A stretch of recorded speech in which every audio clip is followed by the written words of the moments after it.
Gloire à Dieu, tendre Père Céleste, c'est encore un immense privilège que tu nous accordes d'être en vie en ce jour et nous t'en sommes infiniment reconnaissants. Merci pour ce moment de partage, d'édification autour de ta parole. Merci d'éloigner toute confusion et que toute la gloire te soit rendue à toi seul au nom de Jésus-Christ. Amen. Bien-aimés, que Dieu vous bénisse abondamment. Nous prenons la parole de Dieu dans l'évangile de Luc. Chapitre 7, nous allons lire du verset 36 au verset 50. Je suis dans l'édition de Louis II. Un pharisien pria Jésus de manger avec lui. Jésus entra dans la maison du pharisien et se mit à table. Et voici une femme pécheresse qui se trouvait dans la ville, ayant su qu'il était à table dans la maison du pharisien, apporta un vase d'albâtre plein de parfums et se tint derrière aux pieds de Jésus. Elle pleurait et bientôt elle lui mouilla les pieds de ses larmes, puis les essuya avec ses cheveux, les baisa et les oignit de parfum. Le pharisien qui l'avait invité, voyant cela, dit en lui-même: si cet homme était prophète, il connaîtrait qui et de quelle espèce est la femme qui le touche. Il connaîtrait que c'est une pécheresse. Verset 40. Jésus prit la parole et lui dit: Simon, j'ai quelque chose à te dire. Maître, parle, répondit-il. Un créancier avait 2 débiteurs. L'un devait 100 deniers et l'autre 50. Comme il n'avait pas de quoi payer, il leur remit à tous 2 leurs dettes. Lequel l'aimera le plus? Simon répondit: celui, je pense, auquel il a le plus remis. Jésus lui dit: tu as bien jugé. Puis se tournant vers la femme, il lui dit: Simon, vois-tu cette femme? Je suis entré dans ta maison et tu ne m'as point donné d'eau pour laver mes pieds. Mais elle les a mouillés de ses larmes et les a essuyés de ses cheveux. Tu ne m'as point donné de baiser, mais elle, depuis que je suis entré, elle n'a point cessé de me baiser les pieds. Tu ne m'as point versé d'huile sur ma tête, mais elle a versé du parfum sur mes pieds. C'est pourquoi je te le dis, ses nombreux péchés ont été pardonnés, car elle a beaucoup aimé. Mais celui à qui on pardonne peu, aime peu. Et il dit à la femme: tes péchés sont pardonnés. Ceux qui étaient à table avec lui se mirent à dire en eux-mêmes: qui est celui-ci qui pardonne même les péchés? Verset 50. Mais Jésus dit à la femme: ta foi t'a sauvée, va en paix. Que toute la gloire et l'honneur une fois de plus soient rendus à Dieu seul, au nom prévalant de Jésus-Christ, notre merveilleux Seigneur et Sauveur. Soyons tous abondamment bénis. Au travers de l'édition d'aujourd'hui, je nous amène dans la maison d'un pharisien nommé Simon. Pour notre gouverne, je rappelle de manière générale que les pharisiens étaient membres d'un parti religieux judéen. C'étaient les connaisseurs de la loi, des légalistes qui prônaient l'idée de la pureté rituelle, pour ne dire que ça, et qui parallèlement étaient opposés à Jésus-Christ et à sa doctrine prêchée qui allait en opposition à la leur. Dans le passage que nous venons à peine de lire, nous voyons un contraste net et évident entre Simon, lui le connaisseur pratiquant de la loi, et une femme de mauvaise vie, une pécheresse, comme mentionné au verset 37, mais qui paradoxalement par rapport à lui, le soi-disant connaisseur et pratiquant défenseur de la loi, eut envers le Seigneur Jésus-Christ une attitude pieuse, révérente et reçu non seulement le pardon de ses péchés, mais également le salut tel que il est dit dans le verset 50, ta foi t'a sauvé, va en paix. Bien-aimés, j'aimerais nous dire en ces quelques minutes ceci. Attention à l'hypocrisie, attention à l'attitude de nos cœurs face aux autres, à toutes ces personnes qu'on a tendance à critiquer, à considérer comme perdues. Parfois, du haut de nos spiritualités, on se sent supérieur à certains que l'on juge avec beaucoup de dureté. Et donc, ma prière est que nous comprenions une fois de plus que les valeurs de Dieu ne sont pas les nôtres. Dieu est le seul qui sonde les cœurs et les pensée profonde qui anime chacun d'entre nous. Jérémie 17 verset 10 déclare: moi l'Éternel, j'éprouve le cœur, je sonde les reins pour rendre à chacun selon ses voies, selon le fruit de ses œuvres. Les apparences. Vous voyez toutes ces attitudes apparemment irréprochables aux yeux des autres que nous pouvons nous évertuer à afficher dans les communautés en tant que bons chrétiens spirituels n'impressionnent pas Dieu. Dans 1 Samuel chapitre 16 verset 7, Dieu dit au prophète Samuel: ne prends point garde à son apparence et à la hauteur de sa taille, car je l'ai rejeté. L'Éternel ne considère pas ce que l'homme considère. L'homme regarde ce qui frappe aux yeux, mais l'Éternel regarde au cœur. Ce qui intéresse Dieu, c'est nos cœurs. On peut tromper tout le monde, mais on ne peut pas tromper Dieu. Bien aimé, de manière physique, c'est-à-dire aux yeux des cinq sens, on peut être placé sur un piédestal par certaines personnes qui nous adulent, qui nous nous entourent, qui s'arrêtent sur ce qu'on leur présente comme apparence physique, mais spirituellement devant Dieu, on est complètement à côté de la plaque. Voilà pourquoi il nous faut constamment demander à Dieu le discernement. Bien-aimés, on ne suit pas tout le monde de manière aveugle, mais le véritable croyant éprouve les esprits, marche avec sagesse et révélation. Aujourd'hui, plusieurs croyants sont asservis sous la domination et contrôle de certains soi-disant hommes de Dieu qui les manipulent au travers de faux enseignements, fausses prophéties et révélations et autres. Et c'est de manière progressive qu'ils se retrouvent dépouillés à tous les niveaux, surtout financièrement. Que Dieu nous fasse grâce au nom puissant de Jésus-Christ. Certains pharisiens ne supportaient tellement pas Jésus-Christ dans son ministère et ses enseignements que parmi eux, il y en avait qui cherchaient parfois à le piéger afin de l'accuser et de le mettre à mort. Et Jésus-Christ le savait parfaitement. Et voilà pourquoi il est traité également d'hypocrite, de personnes qui ne se tiennent pas dans la vérité mais qui embrassent le mensonge. À tel point que dans Jean chapitre 8 verset 44, il leur dit: vous avez pour père le diable et vous voulez accomplir les désirs de votre père. Il a été meurtrier dès le commencement et il ne se tient pas dans la vérité parce qu'il n'y a pas de vérité en lui. Il profère le mensonge, il parle de son propre fond car il est menteur et père du mensonge. Aujourd'hui, nous avons un texte qui nous parle d'un pharisien nommé Simon qui avait pris l'initiative d'inviter Jésus-Christ dans sa maison, comme c'est le cas de certains croyants qui ont accepté un jour Jésus-Christ dans leur vie comme leur merveilleux Seigneur et Sauveur, mais en réalité, ils continuent de manifester les fruits de la chair, continuent d'être remplis d'hypocrisie, de dureté, de cœur sans égal. Les personnes qui se disent enfants de Dieu, mais chez lesquelles on ne voit aucun caractère de Christ. Là où le Seigneur voit le pardon, l'amour, la miséricorde, eux, ils ne voient que la condamnation et le jugement. Plusieurs sont assis dans les églises et n'ont rien compris à l'amour, à la grâce, au sacrifice accompli de Christ à la croix pour nous sauver. Ils n'ont rien compris à la personne de Jésus-Christ. Ce sont des légalistes qui causent beaucoup de blessures et de dommages dans la vie de nombreuses brebis. Leur évangile est un évangile de condamnation rempli de paroles dures qui ne contribuent qu'à culpabiliser, à maintenir dans la peur, à enfoncer davantage ceux qui luttent avec déterminé péché. Bien-aimé, Dieu est amour, Dieu est bon et il est compatissant. Dieu lui-même ne rejette personne et nous devons faire attention à la manière dont nous traitons les autres. Dans Ézéchiel chapitre 18 verset 23, Dieu dit qu'il ne veut pas la mort du pécheur mais que celui-ci change de conduite, qu'il se répande et qu'il vive. Jésus-Christ a dit qu'il est venu chercher et sauver ceux qui étaient perdus en Luc 19 verset 10. En tant qu'enfants de Dieu, manifestons le caractère de Christ. Soyons remplis d'amour, de compassion, cherchons à faire le bien. Manifestons le fruit de l'esprit dont parle Galates chapitre 5 verset 22. Je rappelle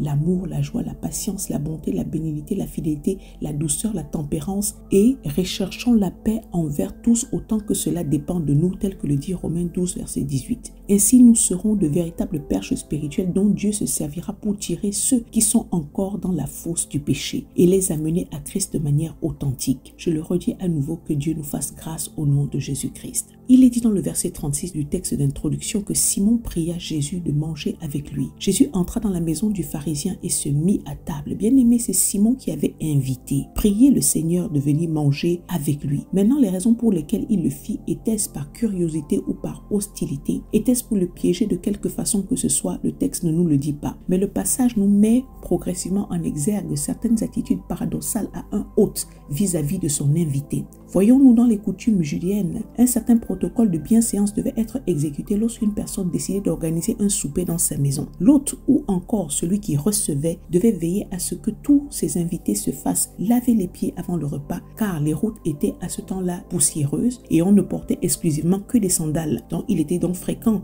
que les gens aient les pieds poussiéreux ou alors couverts de boue. Or, Simon le pharisien n'ignorait pas toutes ces usances, mais n'avait guère pris le soin de faire laver les pieds de Jésus avant le festin. Aux invités étaient également offerts des chaises ou des espèces de couches spéciales pour partager le festin. Jésus-Christ, selon la coutume de l'époque, était donc partiellement couché sur un divan pour manger la tête près de la table. Cela étant, une femme dont le nom n'est pas cité se présenta à ce repas munie d'un vase d'albâtre blanc rempli de parfums. Il s'agissait d'une femme pas du tout comme toutes les autres. La parole de Dieu nous parle d'une femme pécheresse, probablement une prostituée connue dans la société. Elle, ayant su que Jésus-Christ mangeait à cet endroit, osa entrer dans la maison d'un rabbi, d'un pharisien, à ce moment précis, sans avoir été invitée. et se tenant derrière, au niveau des pieds de Jésus-Christ, elle lui lava les pieds avec ses larmes, puis les essuya avec ses cheveux, les embrassant plusieurs fois encore et encore. Ensuite, elle les oignit du parfum précieux contenu dans le vase d'albâtre. Bien-aimé, c'était comme ça un signe normal de respect de verser de l'huile ou du parfum sur la tête d'une personne. Peut-être que cette femme se sentait tellement indigne d'oindre la tête de Jésus-Christ qu'elle préféra oindre plutôt ses pieds. Je précise par ailleurs que le parfum répandu sur le Christ représentait une dépense considérable pour une femme comme celle-là. C'était un parfum cher qui représentait plus d'un salaire de 300 deniers. Mais par cette attitude d'adoration et par ce sacrifice, elle démontrait que rien n'était trop coûteux, trop précieux pour la personne de Jésus-Christ. Pourtant, elle était encore dans son état de saleté, de péché. Notons également que le passage n'explique pas pourquoi elle pleurait. Est-ce qu'elle recherchait la repentance? Est-ce qu'elle était tellement heureuse de se retrouver auprès de celui qu'elle reconnaissait comme son Messie? Ou alors c'était même qu'elle était dans les deux conditions de repentance et également de reconnaître en Christ son Messie? Dans tous les cas, cette femme honorait Jésus-Christ plus que Simon le pharisien qui l'avait pourtant prié de venir manger dans sa maison. Bien-aimés, est-ce que nous réussissons à imaginer cette scène qui nous met en exergue deux catégories de personnes ayant deux attitudes radicalement différentes? La première, celle de Simon le pharisien, qui connaissait la loi, la prêchait, la défendait, n'ignorait pas les règles de bienséance, avait prié Jésus d'entrer dans sa maison et de manger avec lui, mais n'observant pourtant aucune des coutumes de base, ne fit rien pour honorer son invité. Était-ce une invitation juste formelle ou alors elle était sincère? Je vous laisse le soin vous-même de répondre à cette question au vu des attitudes de cet homme. Encore à ce niveau, je m'arrête pour dire ceci. Attention à l'état de nos cœurs. Le cœur du croyant ne doit pas être froid. Nous ne devons pas nous approcher de Dieu avec détachement, ingratitude ou encore simple formalité. En tant qu'enfant de Dieu, tous les jours doit être une occasion de bénir le Seigneur pour le sacrifice de Jésus-Christ qui nous a aimés en premier. Il nous a sauvés, il nous a délivrés alors que nous n'étions destinés qu'à la mort. Ne soyons pas comme le fils aîné dans la parabole du fils prodigue, qui est une parfaite représentation des pharisiens et des scribes, car tout comme eux, le fils aîné avait une mauvaise attitude envers son petit frère à tel point que revenant de son travail dans les champs et ayant entendu ce qui s'était passé de la bouche d'un de ses serviteurs, il se mit en colère et ne voulut pas entrer et prendre part au festin que le père organisait en l'honneur de son petit frère, cet enfant jadis perdu et désormais retrouvé. Bien-aimé dans son mandat sur terre, sachons-le bien, Jésus-Christ n'a jamais voulu exclure personne du royaume. Sa prédication était une invitation adressée à tous, pharisiens comme gens de mauvaise vie. Face au festin organisé par le père dans la parabole du fils prodigue, le fils aîné s'est mis en colère au lieu d'être joyeux.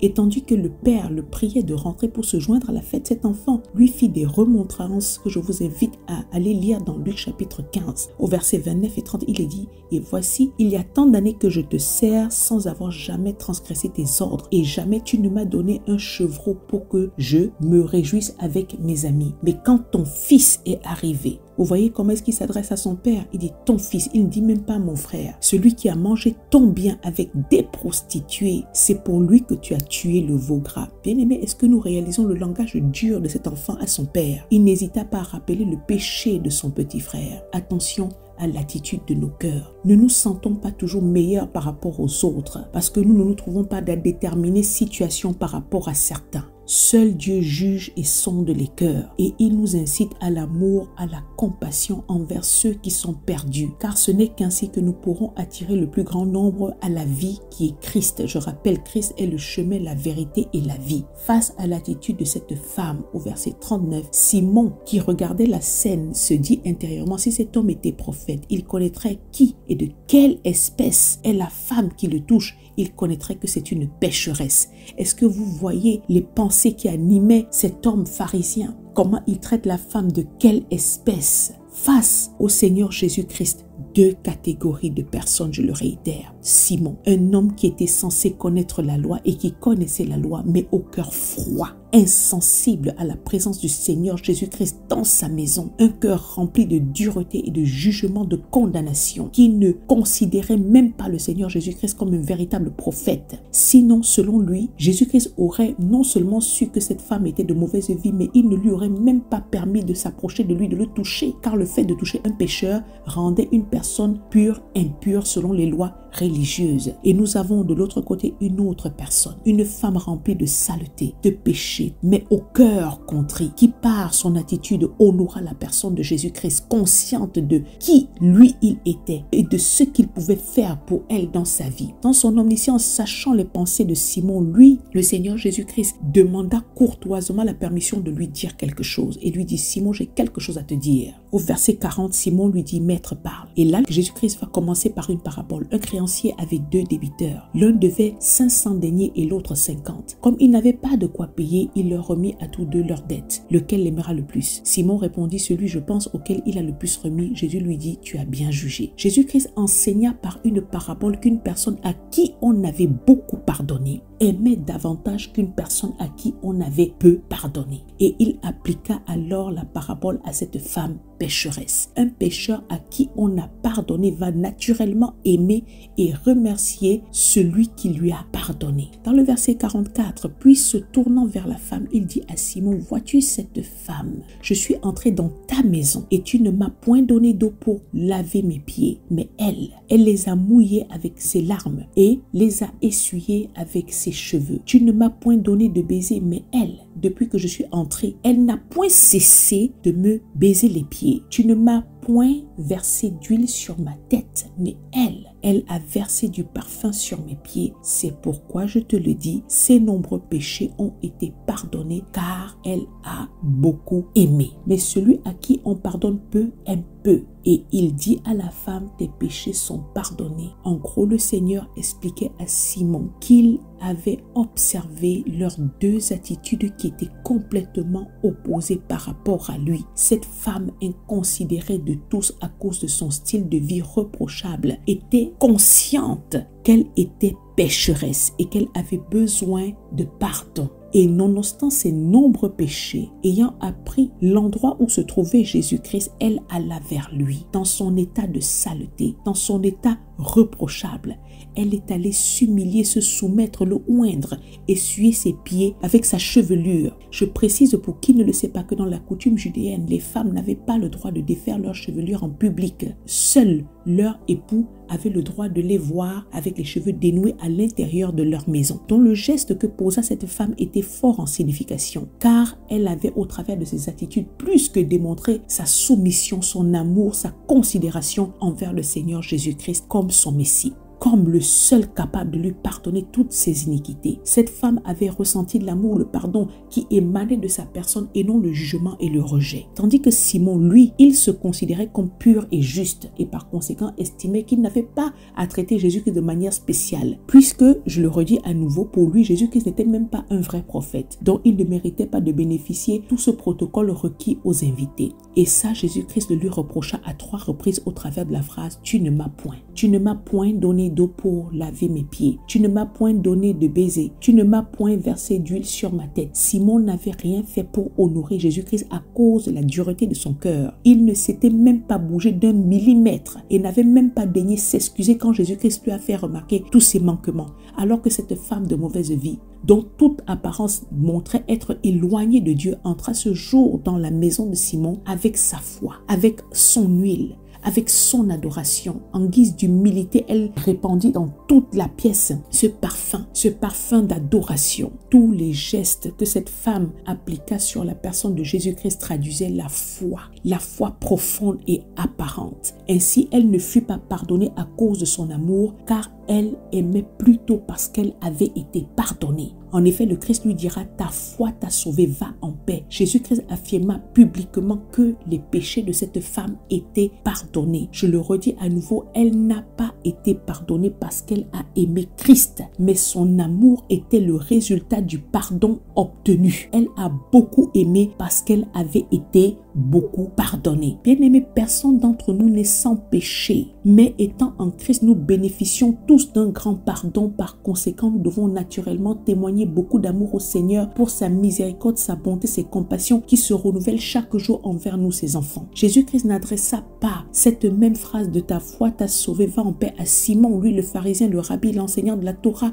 à cause de la dureté de son cœur. Je le redis à nouveau, qui contrairement à la femme n'était pas prêt de reconnaître son état de péché. Simon, lui, et comme la femme également, avait également son lot de péché, mais dans son état d'orgueil, il ne se trouvait pas dans la condition de pécheur. Et pourtant, lui aussi avait besoin de pardon. Et face à cette scène, les autres invités se demandèrent en eux-mêmes de quel droit Jésus pardonnait les péchés. Car naturellement, le cœur ne comprend pas la grâce, le pardon, la faveur imméritée, qui est quelque chose qu'aucune thérapie humaine ne peut faire et que seul Dieu est capable de procurer. Seul Dieu est capable de donner la joie, la paix, le pardon dans le cœur d'un individu qui est en souffrance. Bien-aimé, Dieu ne te rejette pas, qu'importe la condition dans laquelle tu te trouves. Il désire que tu saisisses cette perche et que tu t'approches avec assurance du trône de la grâce, afin d'obtenir miséricorde et de trouver grâce pour être secouru dans tous tes besoins, tel que le déclare Hébreux chapitre 4, verset 16. Bien-aimés, répandons autour de nous l'amour de Christ. Que Dieu vous bénisse abondamment au nom puissant de Jésus-Christ.